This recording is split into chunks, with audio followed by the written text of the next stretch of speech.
तो सोचो आपको डिवाइन पावर मिलते वक्त पता चलता है कि आप इस दुनिया में री इनकारनेट होकर आए हो और आपको जो पावर मिलती है वो इस दुनिया की सबसे कमज़ोर क्लास में से एक होती है। और ये देखकर आपका बाप आपको घर से निकाल देता है, बट उनको नहीं पता कि आपके पास जो पावर है वो इस दुनिया की सबसे शक्तिशाली क्लासेस में से एक है। हैवी नाइट एक ऐसी क्लास है जिसका काम होता है कि वो दुश्मनों के अटैक अपने ऊपर ले ले और अपने टीममेट्स को बचा कर रखे, बट इसके पास वो वर्सेटैलिटी नहीं है जो कि बाकी क्लासेस के पास है। वो लोग डिफेंस के साथ अटैक भी कर सकते हैं, बट इस क्लास में दिक्कत ये होती है कि आप सिर्फ डिफेंस कर सकते हो, आपका अटैक बहुत ही ज़्यादा कमज़ोर होता है।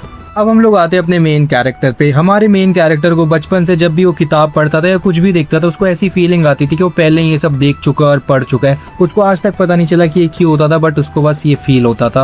और आज वो दिन था जब उसको अपनी डिवाइन पावर मिलने वाली थी। रिचुअल शुरू होता है, वो घुटने पर बैठा हुआ है और जो चर्च का फादर है वो अपनी पावर एक्टिवेट कर देता है। वो बपतिस्मा बोलता है और एक मैजिक सर्कल हमारा मेन कैरेक्टर एडवर्ड के आसपास होता है। एडवर्ड काफ़ी ज़्यादा टेंशन में था, बट उसके फादर उसे कहते हैं कि तुम्हें टेंशन लेने की कोई ज़रूरत नहीं है, तुम मेरे बेटे हो, तुम्हें ज़रूर अच्छी क्लास मिलेगी।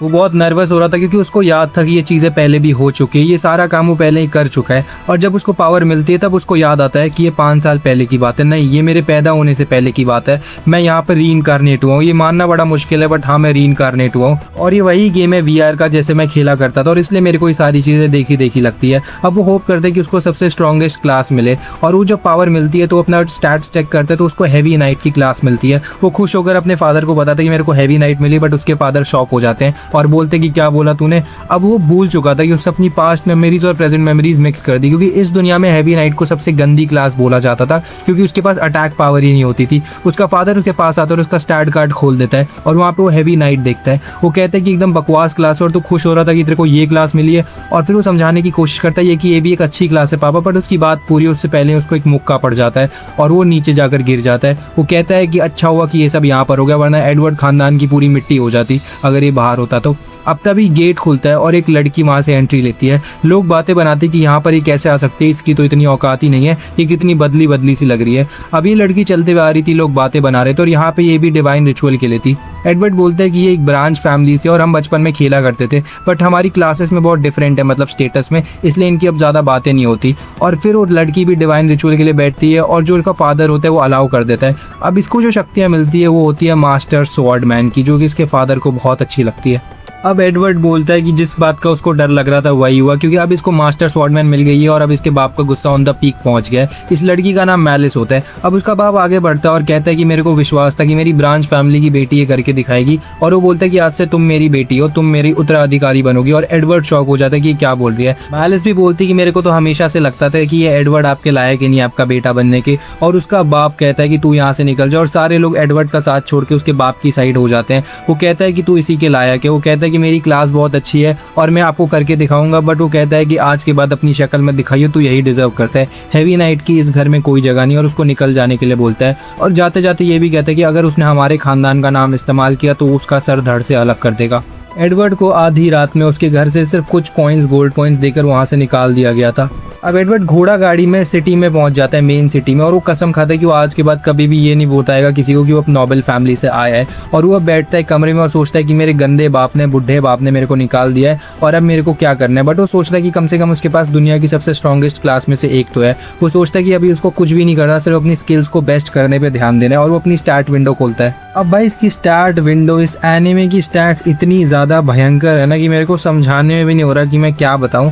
बट आप इतना समझ लो कि इसमें एक स्किल ट्री होता है और उस स्किल ट्री में आप पॉइंट्स डालते हो तो आपकी स्किल्स बढ़ने लगती है। और इसमें मेन स्किल होती है oath of the heavy night, उसमें आपकी स्किल्स और बढ़ती है और आप और पावरफुल होते हो, और इससे आप स्वॉर्डमैनशिप भी अप्लाई कर सकते हो। बस इसकी जो स्किल ट्री होती है ना हैवी नाइट क्लास की, काफ़ी ज़्यादा कॉम्प्लिकेटेड होती है और लोगों को लगता है कि सबसे ज़्यादा वीक है क्योंकि वो इसको मास्टर नहीं कर पाते, बट इसको मास्टर करना आता था। और जब इसको पावर मिली थी तो इसको कुछ पॉइंट्स ऑलरेडी मिले थे पावर मिलने की वजह से, तो इसको जितने भी पॉइंट्स मिले थे वो सारे पॉइंट्स इसने oath of the heavy night में डाल दिए थे स्किल ट्री में, और उससे इसका लेवल बढ़ गया था। आपको इतना डीप में घुसने की जरूरत नहीं, बस इतना समझो कि इसका लेवल बढ़ गया है। अब हम अगला सीन देखते हैं जहाँ पे एक बहुत हैवी आर्मर पहन के जंगलों की तरफ जाता है और वहाँ पे बहुत अच्छा सिनारियो होता है, सीन होता है देखने लायक। और तभी ये एक जगह रुकता है और इसको महसूस होता है कि इसके चारों तरफ कुछ घूम रहा है, और तभी झाड़ में से एक मेंढक निकल कर आता है जो कि यहाँ पर मॉन्स्टर होता है और इसका लेवल 2 होता है और एडवर्ड का लेवल 1 होता है। और तभी वो मेंढक इसके ऊपर हमला कर देता है।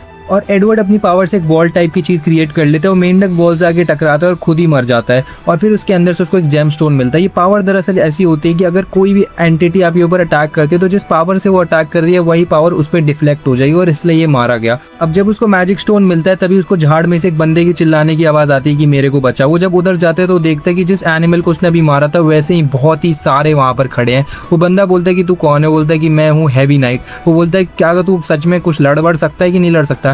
वो बोलता है कि मुझे नहीं पता मैं इतने सबको हरा पाऊंगा कि नहीं, क्योंकि मैंने अभी पहली बार लेवल अप करा अपनी जिंदगी में।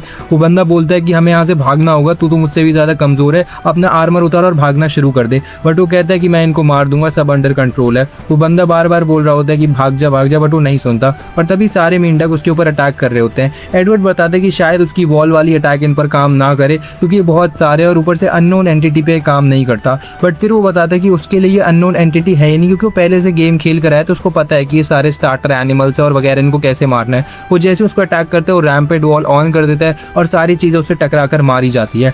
वो बंदा उससे पूछता है कि आखिरकार तू है कौन? तो वो बोलता है कि मैं हूँ एडवर्ड, और फिर अपने फैमिली का नाम बताने वाला होता है। बट उसको याद आता है कि उसके बाप ने मना करा था वरना सर धड़ से अलग हो जाएगा। और फिर वो कहता है कि मेरा नाम है एडवर्ड द हेवी नाइट। अब एडवर्ड के चारों तरफ लाशें बिछी हुई होती है उन मेंढकों की और वो सारी गल रही होती है और पूरे जमीन पे मैजिक स्टोन चमकते हुए दिख रहे होते हैं हमको। और दूसरा बंदा तो पूरा चौंक गया होता है कि अभी के अभी ये क्या हो गया है। अब एडवर्ड अपने मैजिक स्टोन्स उठाने लगता है और एरस बोलता है, उस बंदे का नाम एरस है। वो कहता है कि वो अपने गाँव से भाग के आया था ताकि वो लेवल 3 कर सके, क्योंकि लेवल 3 की जब तक आप नहीं होते तब तक आप एक पार्टी फॉर्म नहीं कर सकते हो। लेवल 3 का होना कंपलसरी है और इसलिए वो यहाँ पर फंस गया और एडवर्ड ने उसकी जान बचा ली। वो एडवर्ड को कहते हैं कि मेरे को भी निकाल दिया गया था और तू भी शायद निकला हुआ है, तो हम दोनों मिलकर एक पार्टी फॉर्म कर सकते हैं, बहुत स्ट्रांग बनेंगे। अब एडवर्ड को ये बात सुन के कि उसको रिजेक्ट किया गया, उसको अपनी पास्ट मेमोरी याद आती है कि उसके बाप ने कैसे उसको सबके सामने बेइज्जत करा था और फिर उसको बेदखल करके निकाल दिया गया था। वो बंदा खड़ा होते कहता है कि मैं नहीं कर सकता हूँ तेरे साथ पार्टी, मैं सॉरी हूँ। वो हमें बताता है कि अभी वो टीममेट्स पे रिलाई करना बिल्कुल भी नहीं चाहता, क्योंकि अभी उसको ग्राइंड करना है और अगर वो ग्राइंड करेगा और एक्सपी उसको जो मिलेगी वो एक्सपी हम चारों में बढ़ जाएगी अगर 4 लोग की पार्टी होगी। और अभी उसको अकेले ग्राइंड करना चाहिए क्योंकि उसको अभी जिंदगी में काफी सारी चीजें खरीदनी है ताकि वो अपनी क्लास को एकदम नेक्स्ट लेवल पे जा सके। और अभी उसके पास हेल्ड बैक करने का कोई भी मोमेंट नहीं है क्योंकि उसको बेदखल करके निकाला है, तो उसको अपने आप को प्रूव भी करना है और इस हैवी नाइट को एकदम मैक्सिमम पोटेंशियल तक ले जाना है। अब वो दोनों बातें करते करते जा रहे होते हैं। एरस उसको समझा रहा होता है कि मैं अपने दोस्तों को समझा दूंगा, तू मेरे साथ चल, हम दोनों बहुत अच्छी पार्टी बनाएंगे।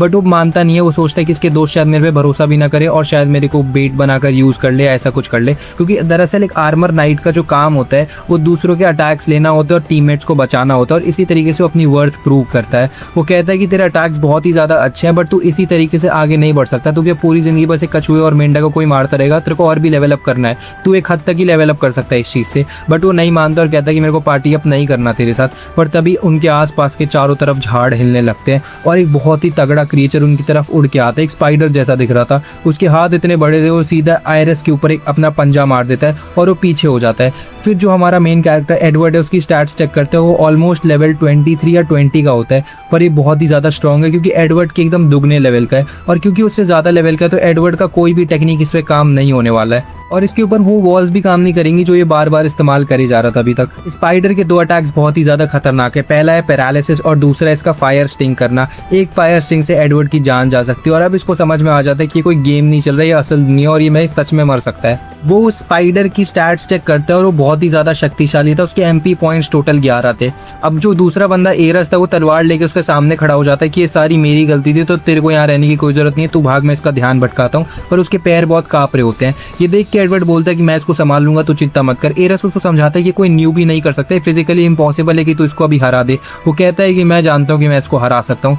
अब वो वापस स्टैट्स चेक करता है अपने और वहाँ पर एक oath of the heavy armour जो मैंने आपको बताया था, इसने जो अभी इतने सारे मछुए मारे थे उससे इसको पॉइंट्स मिले थे और वही पॉइंट्स इसने उसमें डाल दिए। उससे इसको एक नई स्किल मिलती है जिसका नाम होता है डिसआर्म। डिसआर्म बेसिकली एक ऐसी स्किल है जिससे अगर आप किसी को हिट करते हो तो उसकी अटैक डैमेज 20% कम हो जाता है, 20% कम पावरफुल हो जाता है और यही पावर इसको चाहिए थी ताकि ये स्पाइडर को मार सके। अब उसके बाद वो स्पाइडर इसके ऊपर अटैक करते हैं और ये दोनों एक दूसरे को बहुत ही ज्यादा कड़ी टक्कर दे रहे थे, पर दरअसल इसको पहले से ही पता था उस स्पाइडर के पैटर्न क्या और सारी चीजें क्या है, इसलिए वो आराम से सबको डॉज कर रहा था और अटैक भी कर रहा था। पर फिर जो स्पाइडर है वो एक जगह आकर रुक जाता है और हम देखते हैं कि स्पाइडर भी अब मैजिक सर्कल यूज कर रहा है और वो magic circle through poison beam Edward की तरफ फेंक देता है और पॉइजन बीम सीधा एडवर्ड को जाके लगती है, बट उसका काम ही है शील्ड करना, तो अपने आप को शील्ड कर लेता है। पर तभी स्पाइडर उसके एकदम अचानक पास आ जाता है। एडवर्ड उसको डॉज करता है और फिर डिसआर्म का यूज करके उसको एक कट मार देता देता है। अब वो बंदा 20% कम पावरफुल हो चुका है। एडवर्ड जानते हैं कि बहुत ही ज्यादा खतरनाक है और बहुत ही ज्यादा पावरफुल है, बट जो नॉलेज उसके पास है वो शायद इसको हरा सकता है। अब दूसरी बार एक फ्लेमिंग स्टिंग यूज करता है वो स्पाइडर, वो सीधा जाके एडवर्ड को लगता है और बहुत ही बड़ा धमाका होता है।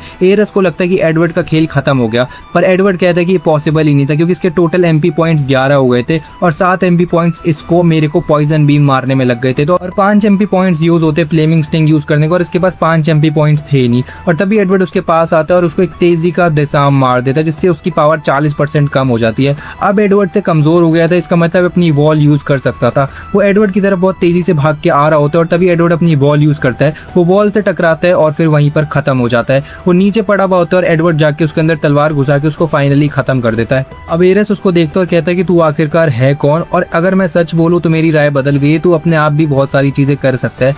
एडवर्ड के बाद काफी सारे नोटिफिकेशंस आते हैं कि उसकी लेवल अप हो चुका है। वो लेवल 1 पे घुसा था और अभी वो लेवल 15 में आ चुका है और अब वो पार्टी करने लायक भी हो चुका है। अब उसको पार्टी बनानी पड़ेगी, क्वेस्ट करनी ही पड़ेंगी, क्योंकि अब इससे ज्यादा वो सोलो लेवल नहीं कर सकता है। अब जब एडवर्ड बोल ही रहा होता है तब उसको रियलाइज होता है कि वो पॉइजन हो चुका है। वो एरस को बोलता है कि उसकी हेल्प करे और एरस उसको उठाकर वहां से शहर ले जाता है। अब एडवर्ड उसको बाय बोलता है और जल्दी से बेड पे आके लेट जाता है और उसके दिमाग में सारी वही मेमोरीज आ रही होती है कि उसको कैसे निकाला गया था और जो मैलिस है जिससे वो बात करा करता था बचपन में, वो कितनी ज्यादा गंदी और ईवल है। अब अगले दिन वो जाता है अपने आप को एडवेंचरर के लिए रजिस्टर करने के लिए। वो जैसे ही वहाँ घुसता है अपनी क्लास बताते हैं कि मैं हैवी नाइट हूँ, तो आसपास के लोग उसको बहुत उल्टा सीधा बोलने लगते हैं कि ये बंदा क्या करेगा, ये तो लूजर है। पर तभी वो रजिस्टर हो जाता है एज एन एडवेंचरर। उसकी रैंक एफ होती है और यहाँ पर पूरा चार्ट दिख रहा होगा आपके F D C D A S, सबसे ज्यादा एस रैंक पावरफुल होती है। अब एडवर्ड अपना झोला निकालता है जिसमें बहुत ही सारी चीजें रखी होती है कीमती, और जैसे वो टेबल पे गिरती है तो सारे लोग चौंक जाते हैं कि अकेला इतना ज्यादा कैसे कर सकता है। जो काउंटर पे लड़की होती है वो भी चौंक जाती है कि इसने अकेले किया ये सब,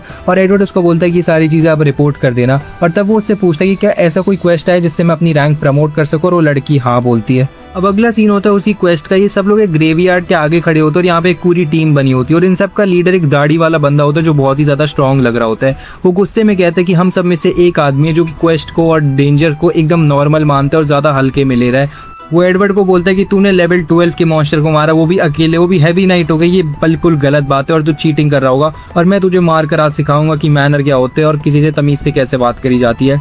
अब एडवर्ड घबरा जाता है क्योंकि ये बहुत ही ज्यादा क्रिटिकल सिचुएशन होती है और इसको पता है कि उसको आगे क्वेस्ट नहीं मिलेंगे अगर वो पहले क्वेस्ट से डिस्कार्ड हो जाता है। तो बेस्ट मूव यही करता है कि लड़ने के बजाय अपना सर झुका के बोलता है कि I am please to serve under you.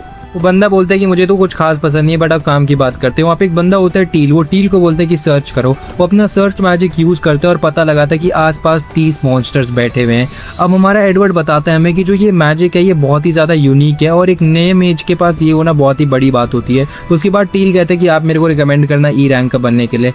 उसके बाद टील एडवर्ड को छेड़ने लगता है कि तेरे बाप ने सबको बता दिया कि तेरे साथ क्या हुआ और तुझे हैवी नाइट मिला जिसको कोई पसंद नहीं करता। एडवर्ड उसकी बात एकदम इग्नोर कर रहा था और लोगों को समझ भी नहीं आया वो क्या भौंके जा रहा है। अब एडवर्ड बताता है कि जो रेड मेज है वो काफ़ी ज़्यादा स्ट्रॉन्ग लग सकता है लोगों को, बट बेसिकली ये एक जैक ऑफ ऑल ट्रेड्स और मास्टर ऑफ नन है। इसको बहुत कुछ आता है बस इसको अच्छे से कुछ भी नहीं आता और ये सपोर्ट मैजिक सपोर्ट करता है। यहाँ पे नॉर्मल दुनिया गेम नहीं है, इसलिए यहाँ पे सबको लगता है कि ये अच्छी क्लास है, बट ये अच्छी क्लास बिल्कुल भी नहीं है। वो टील को जवाब देता है कि मेरे बाप से कोई मतलब नहीं और मेरे को अपनी क्लास जो हैवी नाइट है वो काफ़ी ज़्यादा अच्छी लगती है। अब यहाँ पर इनका जो लीडर है वो इनको एक प्लान बताता है कि मैं मेन मॉन्स्टर गूल हार्ट को अटैक करूंगा और तुम सब लोगों को प्रोटेक्ट नहीं करूंगा। मेरे साथ सिर्फ टील और एक और बंदा रहेंगे और बाकी सब तुम लोग ज़ॉम्बीज़ को मारोगे जो उससे निकलेंगे।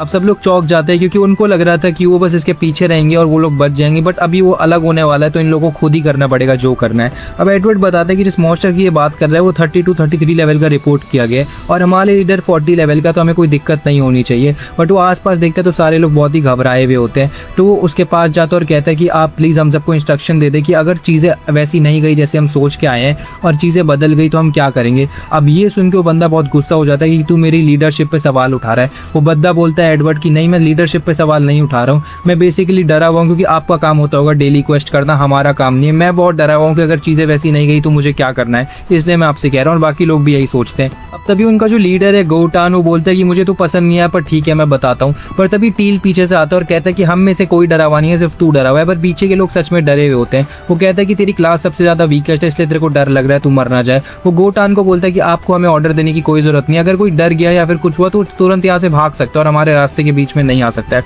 अब गोटान मान जाता है और तभी वहाँ पर बहुत सारे ज़ॉम्बी हॉर्ड्स निकलने लगते हैं जमीन से और उनका मेन मॉन्स्टर उसके सामने होते हैं। गोटान टील को बोलता है कि उसके साथ है और टील सबसे पहला बंदा था जो डर गए थे, जिसकी फटके 4 हो रखी थी।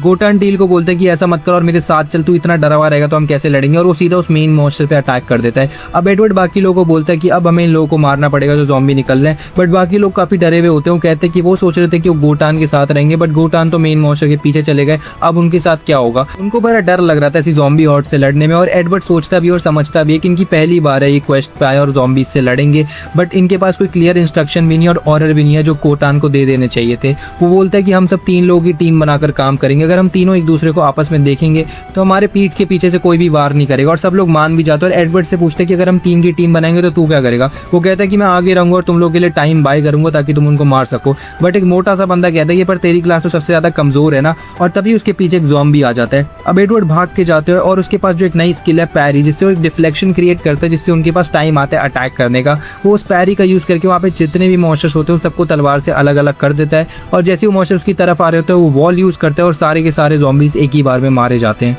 अब एडवर्ड उन लोगों को बोलता है कि हेवी नाइट का काम ही होता है कि वो बाकी अपने टीममेट के अटैक्स को डैमेज से बचाए और बाकी लोगों के लिए टाइम बाय करे, और वो वही करेगा और वो बाकी लोगों की मदद भी करेगा। और उसके बाद एडवर्ड अंदर जाता है और सारे ज़ॉम्बीज को खुद ही मारने लगता है। बाकी लोग बोलते हैं कि इसने तो बोला था कि टाइम बाय करेगा, बट ये तो सबको खुद ही मारे जा रहा है। अब एडवर्ड भी खुश होता है क्योंकि उसका लेवल बढ़ते जा रहा है और उसको समझ आता है कि जो पैरी स्किल उसको मिली काफ़ी ज़्यादा यूजफुल है। अब बाकी के बंदे कहते हैं कि ये एकदम राक्षस है और इसके पास हैवी नाइट होने के बावजूद इतना स्ट्रॉन्ग है। बाकी के बंदे भी अंदर घुसते हैं और वो सारे के सारे ज़ॉम्बीज को मार देते हैं और एडवर्ड का स्टैट्स काफ़ी ज़्यादा हाई हो जाता है। उसके बाद वो लोग बोलते हैं कि वो गोटान के पास जाते हैं रीइंफोर्समेंट के लिए, बट वो बंदा एडवर्ड कहता है कि गोटान ऑलरेडी बहुत पावरफुल है और हम वहां जाके कुछ ज्यादा मदद कर नहीं पाएंगे, तो हमें दूर ही रहना चाहिए। अब तब हम गोटान की फाइट उस मॉन्स्टर से देखते हैं और गोटान अपना पूरा जोर लगा रहे थे उसको मारने के लिए और काफी डैमेज भी कर रहे थे। वो टील को बोलते हैं कि वो कुछ करे, जाकर वो टील मना कर देता है क्योंकि वो गूल के अटैक में नहीं आना चाहता और इसलिए वो बचना चाहते हैं उनसे। अब गोटान जाता है और उस गूल मॉन्स्टर के सीधा आंख फोड़ देता है और उसकी एचपी बहुत ज्यादा कम होती है। वहां पे एडवर्ड पहुंच जाता है और वो जब स्टैट्स चेक करता है तो उसको पता चलता है कि सिर्फ एक अटैक और पड़ेगा गूल को तो वो मारा जाएगा। और तभी बहुत सारे ज़ॉम्बीज गोटान के आसपास आ जाते हैं और वो लोग बोल रहे थे कि चलो उनको मार गिराए, पर एडवर्ड मना कर देता है। और हम देखते हैं कि जो गूल था मेन मॉन्स्टर वो कॉप्सेस को उठाकर अपने मुंह में डाल के खाई जा रहा था। वो समझ जाता है कि क्या कर रहे हैं, अपनी जो एचपी गई है इसको हील करने की कोशिश कर रहा है, पर तब एडवर्ड देखता है कि जितनी हील होनी थी उतनी हील हो गई और उसके बाद भी वो खाए जा रहा है। हील करने के लिए इतना नहीं लगता और उसको समझ आता है कि यहाँ पर क्या हो रहा है। गोटान बोलता है कि फाइनली ज़ॉम्बीज चलेगा और वो सीधा उसकी तरफ अटैक करने जाता है। एडवर्ड उसको मना करता है कि अटैक मत कर, पर तब तक बहुत देर हो चुकी थी। जो इवल मॉन्स्टर था वो बहुत ही ज्यादा इवॉल्व हो गया था और एकदम नेक्स्ट लेवल पावरफुल हो गया था। उसका लेवल 30 से बढ़कर सीधा 40 हो गया था और वो क्रेजी मसल वसल फूल गए थे उसके। तो अब हम गोटान को देखते हैं जो अभी भी उस मॉन्स्टर से फाइट कर रहा होता है। दोनों के बीच की फाइट काफी इंटेंस चल रही होती है और गोटान इस वक्त मॉन्स्टर पर हैवी पड़ रहा होता है। गोटान का एक पावरफुल स्लैश मॉन्स्टर को बुरी तरीके से इंजर कर देता है और उसकी बॉडी से ब्लड निकलने लगता है। ये सब हमने पिछले एपिसोड में देखा था। अब दूसरी तरफ टील था और उसने बताया था गोटान को कि उस पर अटैक ना करे, पर गोटान नहीं सुनते और वो इवॉल्व वाले फॉर्म पर अटैक कर देते हैं। और इस चीज़ के नए फॉर्म को मैड हेटर कहा जाता है। पहले वो सिर्फ एक नॉर्मल लुकिंग मॉन्स्टर था, लेकिन एवोल्यूशन के बाद वो एक बहुत ही ज़्यादा इंक्रीज हो चुकी थी पावर उसकी, और ये देखकर सभी शॉक्ड रह जाते हैं कि गूल इतना डेंजरस एवोल्यूशन कैसे अचीव कर सकता है। एडवर्ड खुद से सोचता है कि एवोल्यूशन एक एक्सट्रीमली रेयर इवेंट है और ये तभी पॉसिबल होता है जब कुछ स्पेसिफिक कंडीशन फुलफिल होती है, लेकिन इस मॉन्स्टर ने बिना किसी ऑब्वियस कंडीशन के अपने आप को इवॉल्व करा कैसे। अब इस मैजिक वर्ल्ड में भी एवोल्यूशन के लिए एग्जैक्ट कंडीशन मिलना एक्सट्रीमली डिफिकल्ट है, इसलिए उसको समझ नहीं आ रहा होता कि आखिर ये हुआ कैसे। तभी मैड हैटर गोटान पर अटैक करने के लिए मूव करता है और एडवर्ड जोर से चिल्लाता है कि गोटाम उसके सामने से हट जाओ, तुम उसके अटैक में आ जाओगे, लेकिन गोटाम उसकी बात नहीं सुन पाता और मैड हैटर उस पर अटैक कर देता है। अब गोटाम टील से कहता है कि टील जल्दी जाओ और मैड हैटर को डिस्ट्रैक्ट करो, अगर तुमने कुछ नहीं किया तो गोटान को मार देगा। अब टील डर जाता है और बोलता है कि तुम पागल हो गए होगा, तुम्हें लगता है मैं उसके सामने जाऊंगा वो मुझे सीधा खा जाएगा, और तुम खुद देख रहे हो कि गोटान भी उसके सामने टिक नहीं पा रहे, तो मेरा मैजिक क्या ही करेगा। अब एडवर्ड कहता है कि अगर गोटान मर गए तो हम सब भी मर जाएंगे, हमारी टीम में सिर्फ गोटान का लेवल 40 है और वही उसे डिफीट कर सकते हैं। जब दोनों बात कर रहे होते हैं तो मैड हैटर गोटान पर एक एक्सट्रीमली पावरफुल अटैक कर चुका होता है और अटैक की वजह से गोटान बहुत दूर जाके गिरते हैं। गोटान उठने की कोशिश करते हैं लेकिन उसकी बॉडी मूव नहीं कर पा रही होती। तब पता चलता है कि उस मॉन्स्टर ने उसके ऊपर पैरालिसिस इफेक्ट लगा दिया है। उस मॉन्स्टर अब गोटान पर फाइनल अटैक करने वाला होता है, पर तभी एडवर्ड बीच में आ जाता है और उसका अटैक रोक देता है। एडवर्ड टील से कहता है कि मेरी बात ध्यान से सुनो, तुम गोटान को लेकर यहाँ से जाओ और उसको हीलिंग स्टार्ट करो। टील डर के कहता है कि नहीं मैं नहीं आ रहा, तुम पागल हो क्या। एडवर्ड कहता है कि पागल मत बनो, गोटान को यहाँ से लेकर जाओ और उस पर हीलिंग मैजिक यूज करो और उसका पैरालिसिस इफेक्ट भी रिमूव करने की कोशिश करो। टील कहते हैं कि मुझे सिर्फ हीलिंग आती है, मैं पैरालिसिस हील नहीं कर सकता।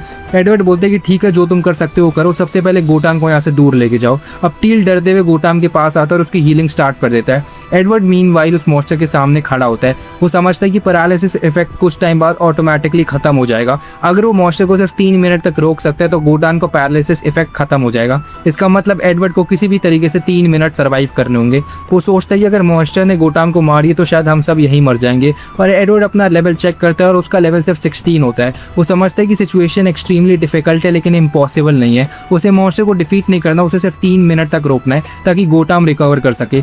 दूसरी तरफ बाकी ई रैंक एडवेंचरर्स बस फाइट को देख रहे होते हैं। उनमें से एक बोलता है कि तुम सब पागल हो गया, तुम्हें सीरियसली लगता है कि वो लड़का इस मॉन्स्टर को डिफीट कर पाएगा। वो दूसरे एडवेंचरर को वार्न करता है कि अभी भी टाइम है और वो लोग साथ में भाग जाते हैं। लेकिन कुछ लोग वहीं रुककर फाइट देखते हैं। अब जो एडवर्ड है वो मॉन्स्टर पर अटैक करना स्टार्ट करता है और मॉन्स्टर भी उस एडवर्ड पर अटैक करता है। दोनों के बीच फाइट शुरू हो जाती है। एडवर्ड मॉन्स्टर को प्रॉपर्ली डैमेज नहीं कर पा रहा होता लेकिन उसके अटैक को डॉज करता रहता है और उसे कंफ्यूज करने की कोशिश करता है। वो कंटिन्यूसली मूव करता है और मॉन्स्टर से बचने के लिए भागता रहता है। कुछ टाइम तक वो मॉन्स्टर को कंफ्यूज करने में सक्सेसफुल भी होता है। फिर वहां पर एडवर्ड एक अटैक करता है लेकिन उस अटैक का मॉन्स्टर पर ऑलमोस्ट कोई इफेक्ट नहीं होता। एडवर्ड समझ जाता है कि इस तरह काम नहीं चलेगा। वो सोचता है कि मुझे इसके क्लोज जाना होगा और एक परफेक्ट अटैक लैंड करना होगा वहां पर, इसलिए उसे डिफेंसिव नहीं ऑफेंसिव खेलना है। अब एडवर्ड सोचता है कि अगर मैं इस सिचुएशन में भी रिस्क नहीं ले सकता तो फिर मैं कब रिस्क लूंगा। अब वो high risk high reward strategy choose करता है। एडवर्ड उस मॉन्स्टर पर अटैक करने के लिए आगे बढ़ता है और इस बार वो अपनी वाइटल स्लाइस स्किल एक्टिवेट करता है। वाइटल स्लाइस एक ऐसी स्किल है जिसका उसके ओपोनेंट को क्लोज रेंज से एक्सट्रीमली पावरफुल ब्लो देने के लिए किया जाता है। स्किल के लिए ओपोनेंट का बिल्कुल पास जाना जरूरी होता है और एडवर्ड स्किल एक्टिवेट करता है और डायरेक्टली मैड हैटर की तरफ चेंज कर देता है। वो मॉन्स्टर के बिल्कुल पास पहुंचकर अपना अटैक लैंड करता है लेकिन इतनी मेहनत के बाद भी वाइटल स्लाइस उस मॉन्स्टर को सिर्फ एक छोटी सी स्क्रैच ही दे पाती है। ये देखकर बाकी एडवेंचरर शॉक हो जाते हैं। उन्हें यकीन नहीं होता कि एडवर्ड ने सच में लेवल 40 के मॉन्स्टर को डैमेज किया है। कुछ एडवेंचरर्स कहते हैं कि शायद ये सिर्फ कुछ टाइम की बात है, थोड़ी देर बाद वो मॉन्स्टर इसको मार देगा और फिर सबकी डेथ हो जाएगी। लेकिन उन्हें नहीं पता होता कि एडवर्ड इतनी इजीली गिव अप करने वालों में से नहीं है। वो मॉन्स्टर दोबारा अपना फुल फॉर्म में आता है और एडवर्ड को फिनिश करने के लिए अटैक करता है। पर तब एडवर्ड कहता है कि हाँ, मेरा काम खत्म हो चुका है। दरअसल उसका गोल उस मॉन्स्टर को डिफीट करना था ही नहीं, उसे सिर्फ 3 मिनट तक मॉन्स्टर को रोकना था और वो अपना काम सक्सेसफुली कर चुका था। तब हम गोटान को देखते हैं और गोटान हवा में मूव करता हुआ डायरेक्टली उस मैड हैटर की तरफ आ रहा होता है। मॉन्स्टर पर अटैक करता है और इस बार डायरेक्टली उस मॉन्स्टर के हेड पे लैंड होता है। गोटान का अटैक इतना पावरफुल होता है कि मॉन्स्टर का हेड कंप्लीटली डिस्ट्रॉय हो जाता है। अब उस मॉन्स्टर का तो घी खत्म हो जाता है और वो मर जाता है और जो एडवर्ड होता है वो थक कर नीचे बैठ जाता है। वो गोटान से कहते हैं कि गोटान थैंक यू, अगर वो टाइम पर नहीं आता तो शायद अब तक मैं मर चुका होता। अब हम एडवर्ड का लेवल देखते हैं, उसका लेवल 16 से इंक्रीज होकर 23 हो चुका था और बाकी एडवेंचरर्स रियलाइज करते हैं कि उन्होंने फाइट जीत ली है। गोटान एडवर्ड को देखते और रियलाइज करता है कि उसने उस लड़के को अंडर एस्टिमेट किया था। वो सोचता है कि एक ई रैंक एडवेंचरर ने लेवल 40 के मॉन्स्टर के सामने 3 मिनट तक सर्वाइव किया है। अगर उसकी जगह कोई और होता तो शायद वो डर कर भाग जाता, लेकिन एडवर्ड ने सिचुएशन को हैंडल किया। गोटान समझ जाता है कि एडवर्ड के अंदर रियल पोटेंशियल है और एडवर्ड उससे सॉरी बोलता है। लेकिन एडवर्ड सॉरी बोल ही रहा था कि तभी गोटान अपना हेड झुकाता है और एडवर्ड से कहता है कि मुझे माफ करना, गलती मेरी थी, तुमने मुझे वार्न किया था लेकिन मैंने तुम्हारी बात नहीं सुनी। वो एक्सेप्ट करता है कि उसकी लीडरशिप केयरलेस थी और एडवर्ड की बात सुननी चाहिए थी। फिर गोटान कहता है कि एक काम करो, यहाँ मॉन्स्टर से जो भी आइटम्स मिले वो तुम सब ले लो। एडवर्ड सरप्राइज होकर पूछता है कि सच में जो भी आइटम्स मिले हैं मैं ले सकता हूँ, और गोटान कहता है कि हाँ बिल्कुल। तब मॉन्स्टर के अंदर से एक्सट्रीमली रेयर क्रिस्टल निकलता है। ये एक मैजिक स्टोन होता है और इसका लेवल 40 होता है। एडवर्ड समझ जाते हैं कि स्टोन एक्सट्रीमली वैल्यूएबल है और उसके बाद मॉन्स्टर के अंदर से एक और आइटम मिलता है जो एक शील्ड जैसा दिखता है। गोटान कहता है कि वैसे मुझे आइटम तो चाहिए नहीं लेकिन क्या मैं इसे देख सकता हूँ, और एडवर्ड कहता है कि हाँ देखो बिल्कुल। गोटान शील्ड को एग्जामिन करते और रियलाइज करते कि एक्सट्रीमली रेयर आइटम है। वो कहते हैं कि अगर वो इसे सेल करेगा तो उसे अराउंड 3 मिलियन गोल्ड मिल सकते हैं, लेकिन गोटान डिसाइड करते हैं कि वो इसे सेल नहीं करेगा। उसके लिए शील्ड डिफेंस के लिए बहुत यूजफुल होने वाली है और ये फ्यूचर फाइट में ओपोनेंट के अटैक को ब्लॉक करने में उसकी काफी हेल्प करेगी। अब एडवर्ड इस डिस्कवरी से काफी खुश होता है। तभी एडवर्ड अपने प्रमोशन के बारे में पूछता है और गोटान कहते हैं कि हाँ मैंने तुम्हें डायरेक्टली ई रैंक पर प्रमोट करता हूँ और अब तुम्हें डंजन में जाने की इजाजत है। और वो एडवर्ड शॉक होता है कि सीरियसली तुम मुझे प्रमोट कर रहे हो, और गोटान कहता है कि हाँ तुमने यहाँ सबकी जान बचाई है तो करूंगा ही। तब टील भी गोटान के पास आता और पूछता है कि अगर आपने इसे प्रमोट कर दिया तो मेरे बारे में क्या ख्याल है। गोटान उसे कहता है कि बेवकूफ, तुमने अभी जो किया उसके बाद मैं तुम्हें और नीचे प्रमोट कर दूंगा, तुम मेरे साथ ही रहोगे और इस पर और मेहनत करोगे। गोटान उसे समझाता है कि डंजन में जाने के बाद उसे और पावरफुल मॉन्स्टर फेस करने पड़ेंगे और अगर वो अभी की सिचुएशन हैंडल में डर गया था तो वो वहाँ पे क्या करेगा। अब सीन शिफ्ट होता है, एडवर्ड गिल्ड के अंदर होता है और वहाँ से उसे बहुत सारे गोल्ड कॉइन्स मिलते हैं। एडवर्ड कॉइन्स को देखकर सरप्राइज हो जाता है और सोचता है कि इतने सारे गोल्ड कॉइन्स को वो कितने यूजफुल वे में यूज़ कर सकता है। लेकिन गिल्ड के बाकी मेंबर्स को बिलीव नहीं होता कि उसने लेवल 40 के मॉन्स्टर को डिफीट किया है। उन्हें लगता है कि एडवर्ड ने जरूर कोई चीट स्किल यूज़ किया है। गिल्ड काउंटर पर बैठी लड़की भी गोटाम से कंफर्म करती है, क्या तुम सीरियसली कह रहे हो कि तुमने इस मॉन्स्टर को डिफीट किया? और गोटाम कॉन्फिडेंटली कहता है कि हाँ बिल्कुल, तुम्हें क्या लगता है मैं झूठ बोल रहा हूँ? बाकी एडवेंचरर्स अभी बिलीव नहीं कर पा रहे थे। गोटाम उनकी बातें सुनते सुनते इरिटेट हो चुका था और वो फाइनली गुस्से में बोलता है कि तुम सबको क्या लगता है कि मैं यहाँ मजाक कर रहा हूँ? अगर तुम्हें इतना मजाक लग रहा है तो सामने आओ, मैं तुम्हें दिखाता हूँ कि असली मजाक क्या होता है। गोटाम के इतना बोलते ही सभी एडवेंचरर्स चुप हो जाते हैं, कोई भी उसके सामने आर्ग्यू करने की हिम्मत नहीं करता और एडवर्ड मीनवाइल खुशी खुशी गिल्ड से बाहर निकल जाता है। बाहर आते हुए सोचता है कि अब उसे क्या करना चाहिए, क्या उसे डंजन में जाना चाहिए या पहले अपने आप को और स्ट्रांग बनाना चाहिए। तभी उसे एक बुक की याद आती है। उस बुक का नाम होता है इंसेनिटी स्किल बुक। इस बुक की हेल्प से वो अपने अटैक और डिफेंस को और पावरफुल बना सकता है। अगर एडवर्ड इस बुक को एक्वायर कर लेता है वो अपनी ओवरऑल स्ट्रेंथ को काफी इंप्रूव कर सकता है। वो जानते हैं कि ये बुक मिलना ईजी नहीं होगा, लेकिन वो सोचता है कि कम से कम इसे सर्च तो किया जा सकता है, उसके लिए ट्राई करने में कोई लॉस तो नहीं है। फिर एडवर्ड को 2 स्पेसिफिक स्किल्स के बारे में याद आता है, oath of heavy armour and fang of a small ring in insanity. ये दोनों स्किल्स एक साथ स्किल ट्री को एक्सट्रीमली पावरफुल बना सकती है और एक हैवी नाइट को और भी स्ट्रांग बना देती है। इसलिए एडवर्ड डिसाइड करता है कि उसे किसी भी कॉस्ट पर इन स्किल्स को फाइंड करके एक्वायर करना ही होगा। अब एडवर्ड को हम देखते हैं जो रास्ते में जाते हुए एक स्किल बुक के बारे में सोच रहा होता है। इस स्किल बुक का नाम होता है फैंग ऑफ सोल्डरिंग। ये एक ऐसी स्किल बुक है जो एक हैवी नाइट के लिए बहुत इंपॉर्टेंट है और एडवर्ड जानते हैं कि इसे ढूंढना इजी नहीं होगा, लेकिन फिर भी वो डिसाइड करता है कि कम से कम इसे सर्च किया जा सकता है। फैंग्स ऑफ सोल्डरिंग एक एक्सट्रीमली रेयर स्किल बुक है जो यूजुअली डेंजरस बैटल्स के बाद ही मिल सकती है, लेकिन एडवर्ड के लिए ये सिर्फ एक नॉर्मल स्किल बुक नहीं है। इस स्किल की हेल्प से एक हैवी नाइट अपनी डिफेंसिव क्लास से ऑफेंसिव क्लास की तरफ इवॉल्व कर सकता है। एडवर्ड आसपास की जगहों पर इसे सर्च करता है, लेकिन उसे कभी भी ये स्किल बुक नहीं मिलती। फिर वो सोचता है कि शायद इस सिटी में थोड़ा और सर्च करने पे उसे मिल सकती है और काफी सर्च करने के बाद वो एक शॉप में पहुंचता है जहां बहुत सारे पोशंस मिलते हैं। वो कुछ पोशंस खरीद लेता है ताकि फ्यूचर में आगे फाइट के ड्यूरिंग इंजर्ड हो जाए तो उनका यूज कर ले। पोशंस लेने के बाद वो वहां से रिसेप्शनिस्ट से पूछता है कि आपके पास fang of soldering skill book है, लेकिन वो सुनते ही रिसेप्शनिस्ट सीधा मना कर देती है। वो बताती है कि स्किल बुक को यहाँ ढूंढना ऑलमोस्ट इम्पॉसिबल है। एक्चुअली स्किल बुक की सेलिंग कंप्लीटली बैंड है। एडवर्ड इस सुनकर शॉक हो जाता है। वो पूछता है कि आखिर स्किल बुक कब से बैंड हो गई। रिसेप्शनिस्ट बताती है कि अगर कोई पर्सन खुद किसी मॉन्स्टर को डिफीट करके स्किल बुक ऑब्टेन करता है तभी उसका यूज कर सकता है, लेकिन इसे डायरेक्टली सेल करना कंप्लीटली फॉरबिडन है। एडवर्ड ये सुनकर समझ जाता है कि उसके लिए सिचुएशन और डिफिकल्ट हो गई है। फिर रिसेप्शनिस्ट उसे एक और ऑप्शन बताती है। वो कहती है कि अगर एडवर्ड को स्किल बुक चाहिए इतनी अर्जेंटली, लेकिन अगर वो जल्द में है तो एक और शॉप है जहाँ शायद उसे स्किल बुक मिल सकती है। हाँ, प्रॉब्लम ये है कि वहाँ भी इसका मिलना एक्सट्रीमली रेयर है। अब रास्ते में उसे अपने फादर की याद आती है। उसके फादर के आसपास बहुत सारी स्किल बुक्स हुआ करती थी। एक्चुअली बड़े नोबल्स को अक्सर रेयर स्किल बुक गिफ्ट किया करते थे और इसी वजह से उसके फादर के पास भी बहुत है। अब जब एडवर्ड उस शॉप में पहुंचता है, पूरी शॉप में स्मोक ही स्मोक दिखाई देता है। उस स्मोक के बीच एक बहुत ओल्ड वुमेन बैठी होती है। वो देखने में ऑलमोस्ट किसी चुड़ैल जैसी लग रही थी। जैसे ही वो एडवर्ड को देखती है वो पूछती है कि तुम जैसा ह्यूमन यहाँ क्या कर रहे हैं, ये शॉप तुम्हारे लिए नहीं है, तुम बहुत कमजोर हो। लेकिन एडवर्ड बिना डरे कहता है कि मैं स्किल बुक लेने आया हूँ। अब एडवर्ड शॉप के अंदर रखी हुई बहुत सारी स्किल बुक्स को देखना है और उसको स्टार्ट करता है देखना। एडवर्ड बस एक beginner level archery skill book देखता है, लेकिन उसकी प्राइस ही 2 मिलियन गोल्ड होती है। एडवर्ड के पास इतने पैसे होते नहीं। वो ओल्ड वुमेन से पूछता है कि इसकी प्राइस थोड़ी ज्यादा नहीं है। ओल्ड वुमेन कहती है कि बुक का प्राइस जो लिखा है वो तो सिर्फ ओरिजिनल प्राइस है। फिर वो कहती है कि मैं इससे 1 मिलियन गोल्ड एक्स्ट्रा लेकर बेचूंगी, यानी 3 मिलियन गोल्ड। अब एडवर्ड ये सुनकर हैरान हो जाता है और पूछता है कि आप ऐसा कैसे कर सकती है। ओल्ड वुमेन एक्सप्लेन करती है कि यहाँ इलीगली और सीक्रेटली मार्केट कर रही हो सब। अगर अथॉरिटीज ने उसे पकड़ लिया तो बहुत बड़ी प्रॉब्लम में फंस सकती है। इसी रिस्क की वजह से वो एक्स्ट्रा प्राइस चार्ज करती है। अब एडवर्ड उसकी बात समझ जाता है और फिर वो दूसरी स्किल बुक चेक करता है, लेकिन जिस बुक को स्पेसिफिकली ढूंढ रहा था फैंग ऑफ सोल्डरिंग, वो कहीं नजर नहीं आती। तभी बिल्कुल एंड में उसकी नजर एक स्किल बुक पर पड़ती है और फाइनली उसको मिल जाती है फैंग्स ऑफ सोल्डरिंग। एडवर्ड इसे देखते एक्साइटेड हो जाता है और यही वो बुक है वो इतनी देर से सर्च कर रहा था। वो ओल्ड वुमेन से पूछता है कि मुझे बुक चाहिए, इसका प्राइस क्या है। ओल्ड वुमेन बिना हेसिटेट किए बताती कि 55 मिलियन गोल्ड। ये सुनते ही उसके पैरों तले जमीन गिर जाती है। वो सोचता है कि अगर इतने पैसे आखिर लाए तो लाए कहाँ से। ओल्ड वुमेन बताती है कि सबसे रेयर और डेंजरस स्किल बुक में से एक है, इसका मिलना ऑलमोस्ट लक पर डिपेंड करता है। और एडवर्ड ये सुनकर डिसाइड करता है कि किसी भी तरीके से बुक तो खरीदनी है। वो ओल्ड वुमेन से कहता है कि मैं इसे लेने के लिए वापस जरूर आऊंगा, लेकिन तब तक आप इसको किसी को मत बेचना। अब ओल्ड वुमेन बोलती है कि मैं तेरे बाप की नौकर लग रही हूँ, अगर मैं ये करूंगी तो मेरे को और पैसे चाहिए। तो बोलता है कितने पैसे, तो बोलता है 5 मिलियन गोल्ड एक्स्ट्रा लगेंगे। अब ये सुनकर वो शॉक हो जाता है कि औरत कितनी ज्यादा लालची है, बट वो फाइनली डील एक्सेप्ट कर लेता है। अब प्रॉब्लम ये है कि उसके पास अभी बहुत कम पैसे यानी 3 मिलियन या 4 मिलियन गोल्ड ही है, इसलिए वो शॉप से बाहर निकलता है ताकि किसी तरीके से पैसे अरेंज कर सके।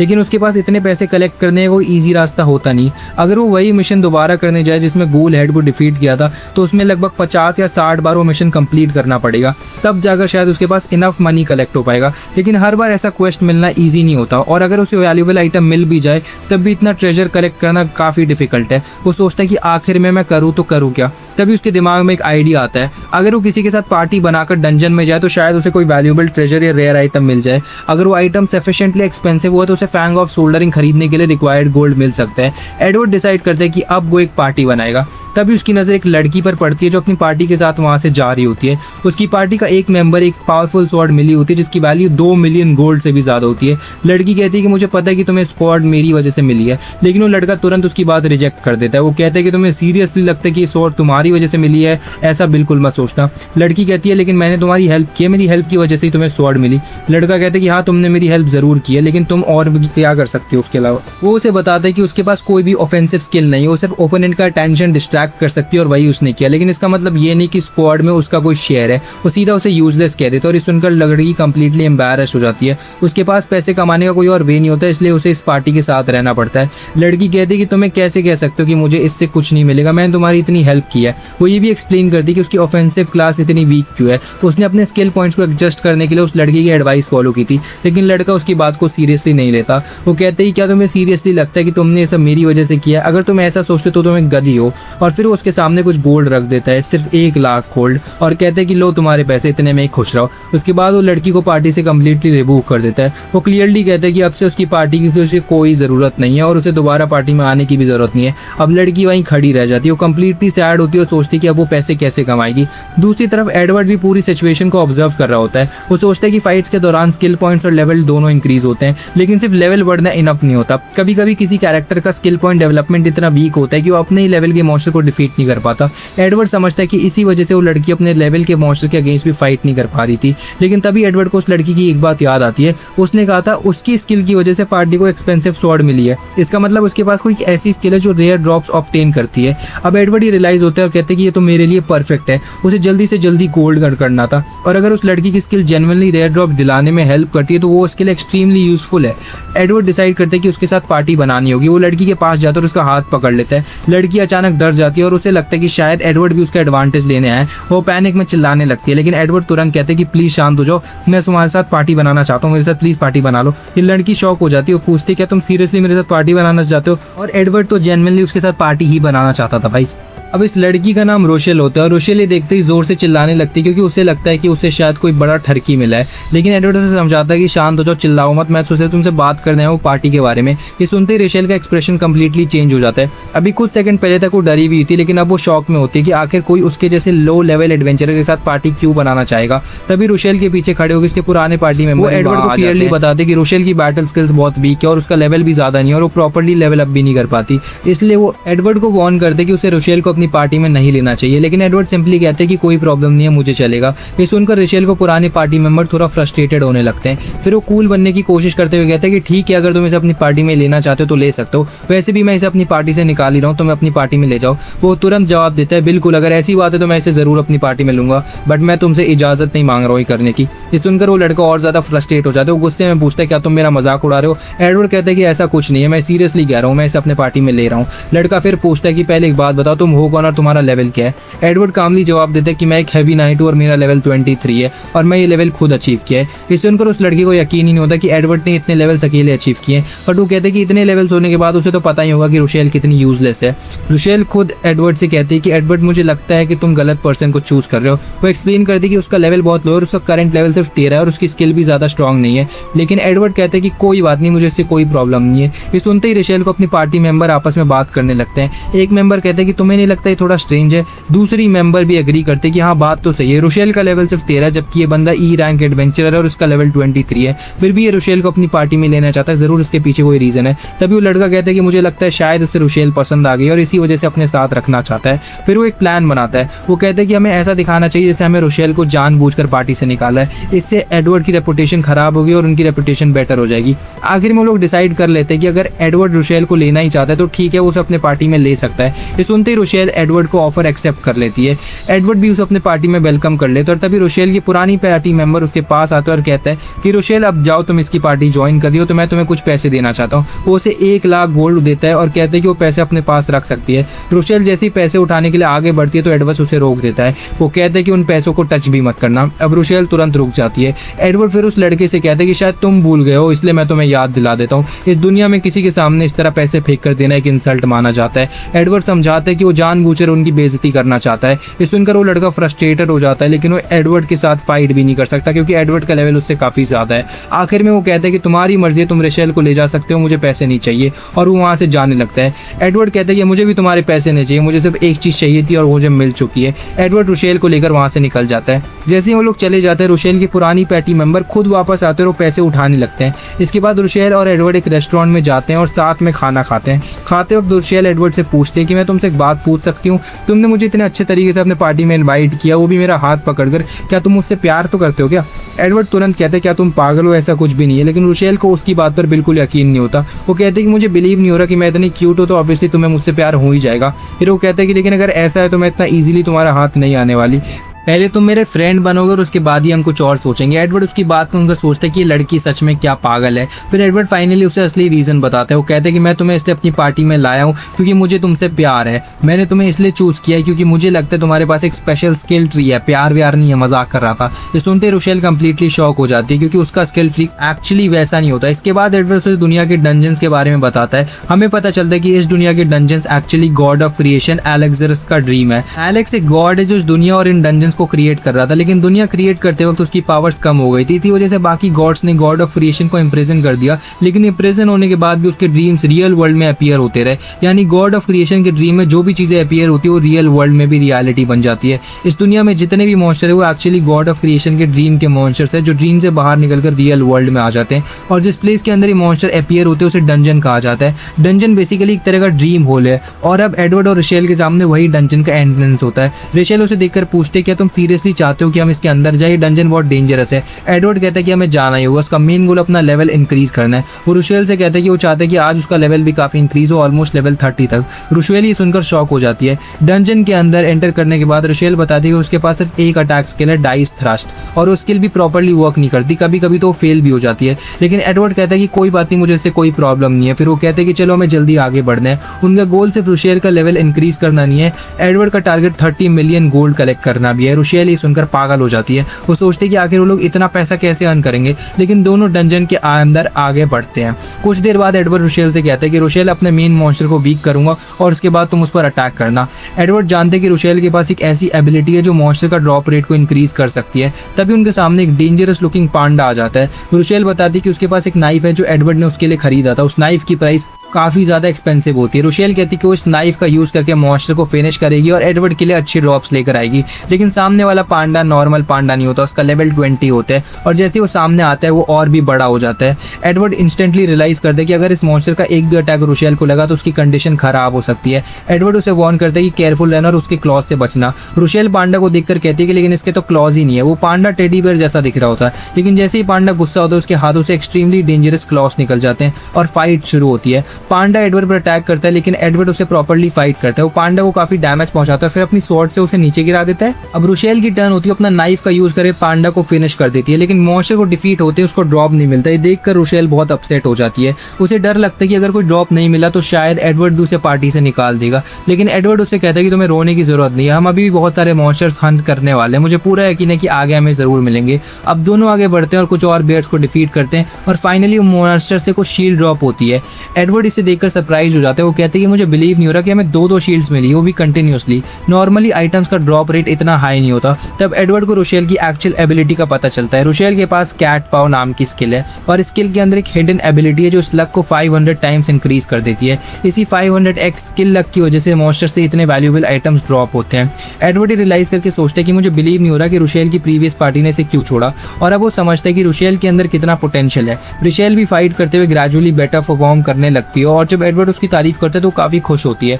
थोड़ी देर बाद रुशेल का लेवल 13 से बढ़कर 20 हो जाता है। ये देखकर रुशेल काफी खुश होती है क्योंकि फाइनली उसका लेवल इंक्रीज हो रहा है। लेकिन एडवर्ड के लिए जर्नी खत्म नहीं है। वो रुशेल से कहता है कि अब हमें थोड़ा और आगे जाना चाहिए। उनका नेक्स्ट ओपोनेंट और भी डेंजरस होने वाला है, उसका नाम है golden Rana. Golden Rana actually golden frog है, और एडवर्ड का प्लान है उसको डिफीट करके शायद कोई वैल्यूएबल ड्रॉप मिले जिससे वो ज्यादा गोल्ड अर्न कर सके, और इसी के साथ एडवर्ड और रुशेल अपनी जर्नी आगे की कंटिन्यू करा सकते हैं। अब वो बताते कि जब इस वर्ल्ड में वो पहली बार लेवल अप कर रहा था तो उसने एक नॉर्मल राना को मारा था, लेकिन वो इतने यूजफुल नहीं होते, but golden Rana completely different होता है। राना राना के कई सारे वेरिएंट्स होते हैं और गोल्डन राना उनमें से एक्सट्रीमली रेयर वेरिएंट है, इतना रेयर कि इसका मिलना ऑलमोस्ट ऐसा जैसे पूरे नीडल के पाइल में से एक सुई ढूंढना।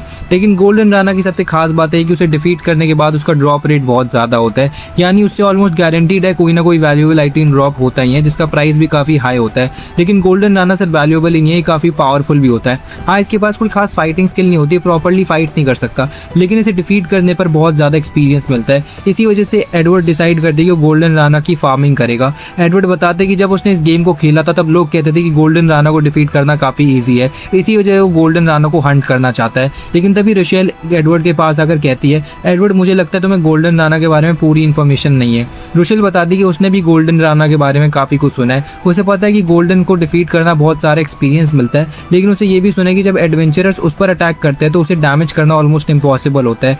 एडवर्ड ये सुनकर पूछता है कि तुम ऐसा कैसे कह सकते हो। रशेल बताते कि बहुत सारे एडवेंचरर्स उसे मारने के लिए हंट करते हैं ताकि उन्हें वैल्यूएबल ड्रॉप मिल सके, लेकिन जब भी उस पर अटैक करते हैं उन अटैक का उस पर कोई इफेक्ट नहीं होता। रशेल की बात सुनकर एडवर्ड रियलाइज करता है कि वो गलत नहीं कह रही है, उसने भी सुना था कि गोल्डन का जो डिफेंस है वो काफी ज्यादा स्ट्रांग होता है, लेकिन गोल्डन राना को डिफीट करने के लिए क्रिटिकल हिट की जरूरत है। एडवर्ड बताता है कि गोल्डन के पास लगभग 15% डिफेंस होता है जो काफी ज्यादा है, लेकिन एडवर्ड कोई नॉर्मल एडवेंचरर नहीं है। वो रशेल से कहता है कि तुम्हें टेंशन लेने की जरूरत नहीं, मेरे पास एक प्लान है, हम इस प्लान की हेल्प से उसको जरूर डिफीट करेंगे। रशेल ये सुनकर खुश होती है, फिर वो पूछती है लेकिन तुम्हारे स्किल्स भी तो उसके अगेंस्ट काम नहीं करेंगे। एडवर्ड कहता है कि मैंने कब कहा मैं अपनी स्किल यूज करूंगा, मैं तुम्हारी स्किल की बात कर रहा हूँ। ये सुनकर उसका एक्सप्रेशन बदल जाता है रशेल का, उसे खुद पर यकीन नहीं होता क्योंकि वो हमेशा खुद को यूजलेस समझती आई है, लेकिन एडवर्ड को उस पर पूरा ट्रस्ट होता है, दोनों आगे बढ़ने लगते हैं। तब एडवर्ड रशेल से कहता है कि मैंने देखा था कि तुम्हारा लेवल 10 लेवल्स इंक्रीज हुआ है, मतलब तुम 10 स्किल पॉइंट्स इंक्रीज कर सकती हो, अपने सारे 10 पॉइंट्स अपने फुल एक्रोबैटिक स्किल में डाल दो। तभी रास्ते में एक मॉन्स्टर उन पर अटैक कर देता है। ये मॉन्स्टर एक टॉय बॉक्स होता है, टॉय बॉक्स के अंदर से एक अजीब सा गॉब्लिन जैसा मॉन्स्टर बाहर निकलता है, लेकिन एडवर्ड टाइम वेस्ट नहीं करता, वो मॉन्स्टर को डिफीट करता है और कहते हैं कि उन्हें आगे बढ़ना है। कुछ देर बाद रशेल फिर कहती है कि एडवर्ड मुझे लगता है कि हमें गोल्डन को ढूंढना छोड़ देना चाहिए, शायद वो हमें मिलेगा ही नहीं, इससे बेटर हम दूसरे मॉन्स्टर को हंट करके अपना लेवल इंक्रीज करें। लेकिन एडवर्ड कहता है कि तुम्हें टेंशन लेने की जरूरत नहीं है, अगर हमें गोल्डन राना को डिफीट कर दिया तो हमें इतना एक्सपीरियंस मिलेगा कि तुम्हें दूसरे मॉन्स्टर को हंट करने की जरूरत ही नहीं पड़ेगी। रशेल फिर कहती है लेकिन मुझे नहीं लगता कि मैं उसको हराना पाऊंगी और मैं मिल भी पाऊंगी उससे। एडवर्ड कहते हैं कि कोई बात नहीं, अगर हम पूरा दिन सर्च करेंगे तो कोई ना कोई गोल्डन जरूर मिलेगा। एडवर्ड की बात सुनकर रशेल फाइनली एग्री करती है, वो कहती है कि ठीक है अगर ऐसी बात है तो मैं तुम्हारी बात मान लूंगी, वैसे भी तुम्हें मुझे पहली बार किसी पार्टी में लिया है। और तभी रशेल का लक का इफेक्ट सामने आ जाता है, दोनों की बात ही हो रही थी कि अचानक उनके सामने गोल्डन आ जाता है। एडवर्ड कहते हैं कि बिल्कुल हमें इसी को डिफीट करना है। फिर एडवर्ड रशेल से पूछता है कि मैंने तुम्हें जो कहा था तुमने एग्जैक्टली वही किया है ना। रशेल बताती कि उसने सारे 10 पॉइंट्स फुल एक्रोबैटिक में डाल दिए, जिसकी वजह से उसके 2 नए स्किल्स खुले हैं। एडवर्ड कहते हैं कि ठीक है अब तुम्हें जो करना है वो तुम खुद करना होगा, तुम जानती हो ना तुम्हें क्या करना है। और एडवर्ड पहले उसे पूरा प्लान समझा चुका होता है। रशेल नर्वस होती है, उसे डर लग रहा होता है कि पता नहीं वो कर पाएगी कि नहीं, लेकिन वो कुछ डीप ब्रेथ लेती है और फाइनली गोल्डन की तरफ भागना स्टार्ट कर देती है। एडवर्ड एक्सप्लेन करता है कि गोल्डन राना तब तक भागना स्टार्ट करता है जब कोई एडवेंचरर उसके 4 मीटर के अंदर आ जाता है, लेकिन अगर कोई फ्लोर पर ही पैर ना रखे तो गोल्डन को कैसे पता चलेगा कि कोई उसके 4 मीटर के अंदर आ चुका है। और रशेल की नई स्किल एग्जैक्टली इसका सोल्यूशन होती है, उस स्किल की हेल्प से रशेल फ्लोर पर पैर रखे बिना मूव कर सकती है, और बिल्कुल ऐसा ही होता है। रशेल भागते हुए वॉल्स पर चढ़ जाती है और सीधा गोल्डन के सामने पहुंच जाती है। अब गोल्डन राना को भागने से रोकने के लिए रशेल अपनी सेकंड स्किल यूज करती है, इसके लिए एक इल्यूजन क्रिएट करती है जिसमें रशेल के मल्टीपल कॉपीज अपीयर हो जाते हैं। अब गोल्डन राना को लगता है कि उसके आगे रास्ता ब्लॉक है, इसलिए वो तुरंत डायरेक्शन चेंज करता है और वो सीधा एडवर्ड की तरफ भागता है। एडवर्ड अकेला खड़ा होता है, वो जानता है कि गोल्डन की स्पीड सामने उसकी स्पीड कुछ भी नहीं है, वो गोल्डन को चेज करके पकड़ नहीं सकता, लेकिन तभी गोल्डन राना को रोकना है। तब एल्वस के पास जो स्किल है अपनी वो उसके लिए रेडी हो जाता है, उसे पता है कि स्किल के लिए लाइट की जरूरत है, इसलिए एडवर्ड के मैजिक स्टोन निकलता है और मैजिक स्टोन हीलिंग प्रोवाइड करता है, लेकिन उसका एक और यूज भी, उससे काफी ज्यादा लाइट जनरेट भी होती है। एडवर्ड मैजिक स्टोन को सीधा आसमान में थ्रो कर देता है और मैजिक स्टोन की लाइट से गोल्डन राना की कंप्लीटली शैडो विजिबल होती है, और तब एडवर्ड अपनी स्किल यूज करता है। उसके पास एक ऐसी स्किल होती है जिसकी वजह से वो किसी भी चीज की शैडो के ऊपर अपना पैर रखकर उसे होल्ड कर सकता है और गोल्डन राना की शैडो पर अपना पैर रख देता है, और फाइनली गोल्डन राना रुक जाता है। अब गोल्डन राना भाग नहीं सकता और उसकी स्पीड इतनी ज्यादा है कि नॉर्मली कोई भी एडवेंचरर उसे पकड़ भी नहीं सकता। गोल्डन राना पर अपना अटैक करती है और उसका सीधा सीधा मौत हो जाती है। रशेल के सीधे 7 लेवल इंक्रीज हो गए तो 27 लेवल पे आ जाती है और एडवर्ड भी लेवल 30 पे आ जाता है। पर अभी खास बात होती है क्योंकि उसके मरते उनके पास एक गोल्डन स्वॉर्ड अपीयर होती है जमीन पे, जो कि उसका ड्रॉप था, और इस स्वॉर्ड की कम कीमत जो है वो 17 मिलियन होती है। तो गाइस आज के पार्ट के लिए बस इतना ही। अगर आपको ये सीरीज अच्छी लगी तो आप लाइक कर दो, सब्सक्राइब कर दो, और इस सीरीज को जाके देखना है तो देख सकते हो क्योंकि इसका एनिमेशन ऑलमोस्ट बहुत ही क्रेजी लगा मेरे को। तो लाइक कर दो, सब्सक्राइब कर दो। See you in another video, good bye.